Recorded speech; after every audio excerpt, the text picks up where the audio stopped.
You know the story. You've known it since you were a child. Angry colonists in a harbour, dumping crates of tea into the water. A slogan on every banner. No taxation without representation. A stubborn king. A stamp on every document. A shot on a village green. And a nation born out of a righteous refusal to be taxed by a parliament 3,000 miles away.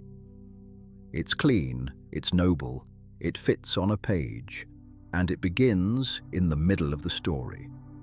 Because if the whole thing was really about a few pennies of tax on tea and paper, you're left with a question the tidy version never quite answers. Why then? The colonists had been ruled by Britain for over a century and a half. They were among the freest, most lightly taxed people in the entire British Empire, taxed far less than an ordinary Englishman back in London.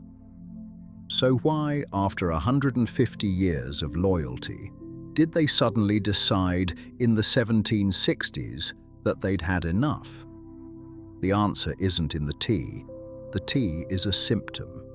To find the cause, the real engine that turned contented British subjects into revolutionaries, you have to go back before the Stamp Act, before the slogans, to a war your textbook mentions in a sentence and then hurries past. A war that started not in a city or a parliament, but in a rain-soaked ravine in the Pennsylvania wilderness. A war lit by a nervous 22-year-old officer who would one day command an army against the very empire he was, that morning, fighting for. His name was George Washington, and in 1754, more than 20 years before he'd sign his name to a revolution, he fired, or gave the order that fired, the shot that set the whole world alight. That war would make Britain the greatest empire on earth. It would hand London a continent. And in doing so, it would plant two grievances so deep and so bitter that they would tear that empire in half within a single generation. This is the part the textbook leaves out, not the tea, the war that made the tea inevitable. And it begins with a young Virginian lost in the woods, about to make the most consequential mistake of his life. In the spring of 1754, the frontier of British America ended at the crest of the Appalachian Mountains. Beyond it lay a vast, contested wilderness, the Ohio country, claimed by Britain, claimed by France, and lived in by powerful native nations who had their own ideas about all of it. Both empires wanted that land. Both were moving soldiers into it. And into the middle of that tinderbox rode a 22-year-old Virginia militia officer, ambitious, inexperienced, and hungry to make his name. On the 28th of May, Washington and a small party of Virginians, alongside native allies, surrounded a French detachment camped in a wooded hollow. What exactly happened in those 15 minutes is still argued over. Shots were fired. Men fell. The French commander, a young officer named Jumonville, was killed, and the French would forever insist he'd been on a peaceful diplomatic mission, murdered in cold blood. The skirmish at Jumonville Glen was tiny. Its consequences were not. Weeks later, the French struck back, cornering Washington at a hasty stockade he'd named, with grim accuracy, Fort Necessity.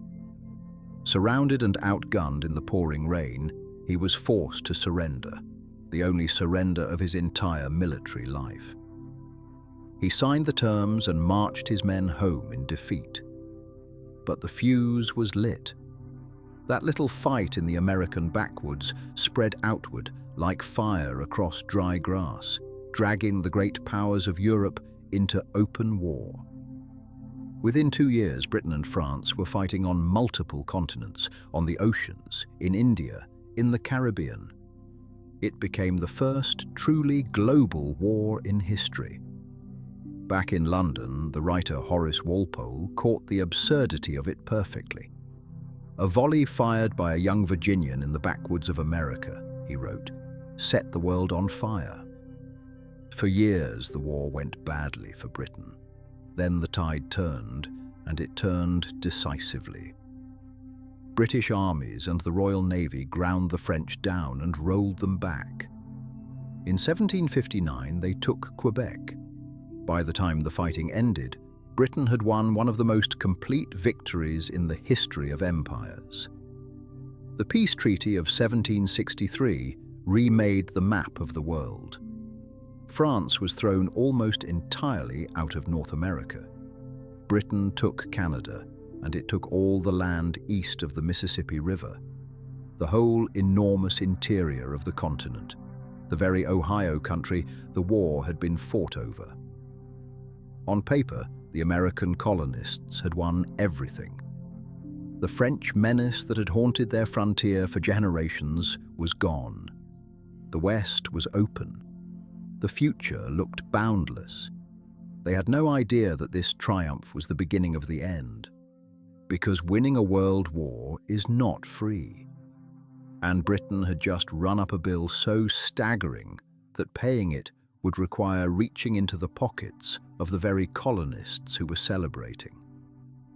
Victory left Britain the master of half a continent and buried under a mountain of debt. The numbers were brutal. Before the war, the British national debt stood at around £75 million. By 1763, it had nearly doubled to roughly £133 million. The interest payments alone were swallowing more than half of the government's entire annual budget. Britain had won the world and gone broke doing it. And the expenses didn't end when the shooting stopped. Someone had to hold all that new territory. The Crown decided to keep a standing army of thousands of soldiers stationed in North America to garrison the frontier and keep the peace with the native nations whose land now bordered the colonies. Armies are expensive. Every one of those redcoats had to be fed, paid, and supplied, year after year, an ocean away from home. To the men running the British government, the solution seemed not just reasonable, but obvious. The colonists had been the chief beneficiaries of this war. It had been fought, in large part, for their protection and their frontier.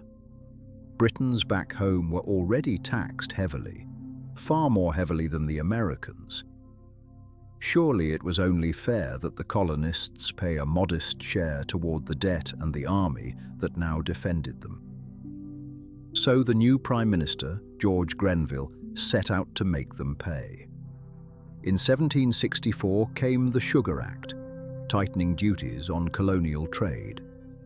In 1765 came the famous one, the Stamp Act, a tax on printed paper of nearly every kind: newspapers, contracts, licenses, even playing cards. For the first time, Parliament was reaching directly into the colonies to raise revenue from the colonists themselves. The money was even earmarked, in part, for the defense of the American frontier, the very soldiers stationed out west. In London's eyes, they were simply asking Americans to help pay for their own protection. This is where your textbook finally picks up the story. Stamps, slogans, the furious cry of no taxation without representation. And the anger was real. The colonists erupted, boycotted, rioted, and forced the Stamp Act's repeal. But notice what the tidy version hides by starting right here. The taxes did not fall from a clear sky. They were the direct, unavoidable consequence of a war the colonists had helped start and had just finished cheering.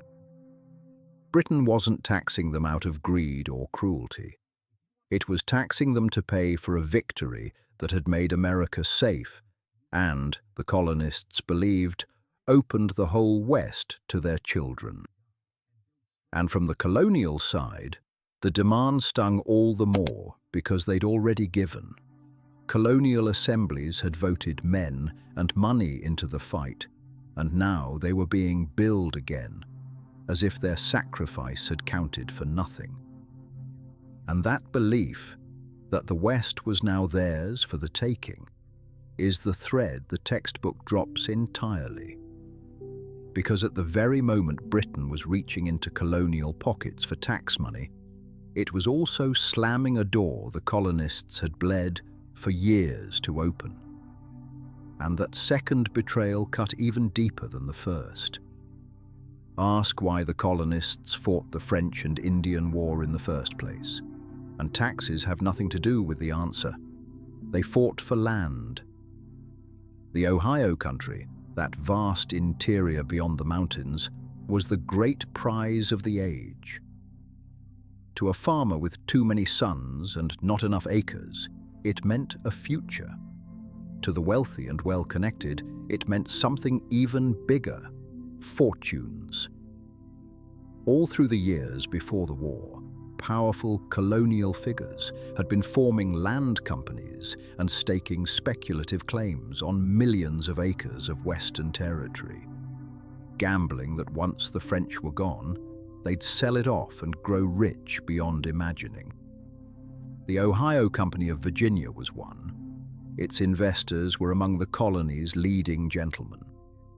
And one of the ambitious young Virginians tied up in that world of Western land was George Washington himself, a trained surveyor who understood the value of a good acre better than almost anyone, and who would spend his life accumulating tens of thousands of them across the frontier. He was far from alone. Benjamin Franklin, too, was deep in Western land schemes, chasing grants for enormous new colonies out in the Ohio Valley. The men who would one day sign and defend the Declaration were, many of them, also the men with the biggest bets on that forbidden land. So picture the moment. The war is won, the French are gone, the West is finally, gloriously open. And then, in the same year as the peace, the king issues a proclamation. The Royal Proclamation of 1763 drew a line down the crest of the Appalachian Mountains and forbade colonial settlement beyond it. The entire West, the land they'd fought for, speculated on, dreamed of, was declared off-limits, reserved for the native nations in order to keep an expensive peace on the frontier. To London it was practical. Fewer settlers meant fewer wars, meant less money spent. To the colonists it was a betrayal that made no sense. They had helped win that land. Now the very government they'd fought for was telling them they couldn't have it. Settlers ignored the line and pushed over the mountains anyway, and the frontier stayed bloody. But the principle had been established, and the colonists heard it loud and clear. The king had decided the West was not for them.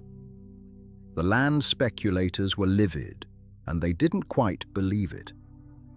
Washington called the proclamation a temporary expedient to quiet the Indians, and quietly kept angling for Western land anyway, convinced the line couldn't hold. But the Crown kept tightening the screws. Officials moved to block the colonial land claims. In 1774 came word that even the Western lands promised as a reward to war veterans would be reserved for British regulars, not the colonial soldiers who'd served. A slight that pushed Washington's frustration toward something harder. And that same year, Britain drove the knife home. The Quebec Act of 1774 extended the boundary of the province of Quebec all the way south to the Ohio River, handing the entire disputed Western country to a crown colony run without an elected assembly. In one stroke, it wiped out the western claims of Virginia and the other seaboard colonies. The colonists were so enraged, they filed it alongside the punishments for the Tea Party and called the whole bundle the Intolerable Acts. Follow the money and the land, and a different set of founders comes into view. Not just tax protesters, but men with a continent-sized stake in breaking free of a king who kept fencing them out of it. Step back now and look at the whole shape of it, and 1776 stops looking like a sudden quarrel over tea. Two great grievances drove the colonies toward revolution, and both of them came out of the same event.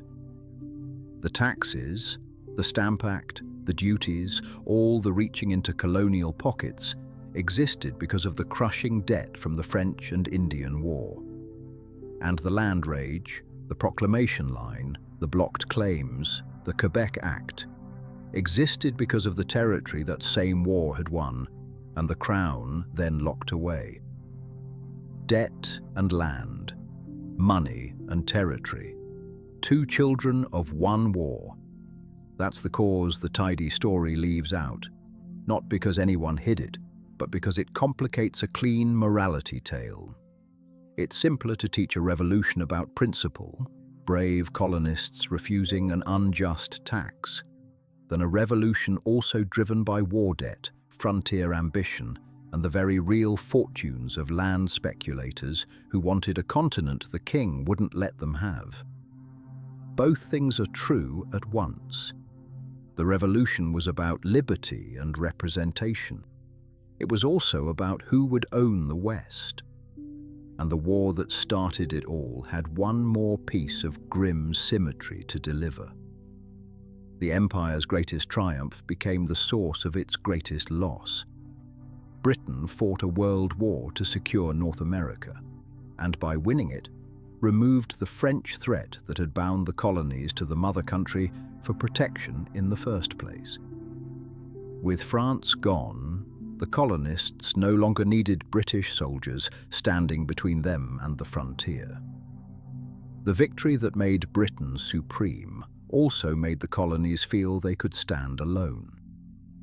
Then there's the man in the ravine, the nervous 22-year-old whose volley set the world on fire in 1754, spent the next 2 decades watching every one of these grievances land on him personally. The taxes, the blocked western lands, the veterans' bounties denied. When war finally came, it was that same man, George Washington, who was chosen to lead the armies of the Revolution against the crown he'd once served in the woods of Pennsylvania. The soldier who helped light the fuse in 1754 would be the one to fire the final charge in 1776. So when someone tells you the American Revolution was caused by a tax on tea, know that they're handing you the last chapter and calling it the whole book. The real story starts 22 years earlier, with a shot in a rain-soaked hollow, a war that remade the world, and a victory so total it carried the seeds of an empire's undoing. The Boston Tea Party didn't start the American Revolution. It finished a fuse that had been burning since 1763, and the spark that lit it was struck, of all people, by the man who would become the father of the country it created.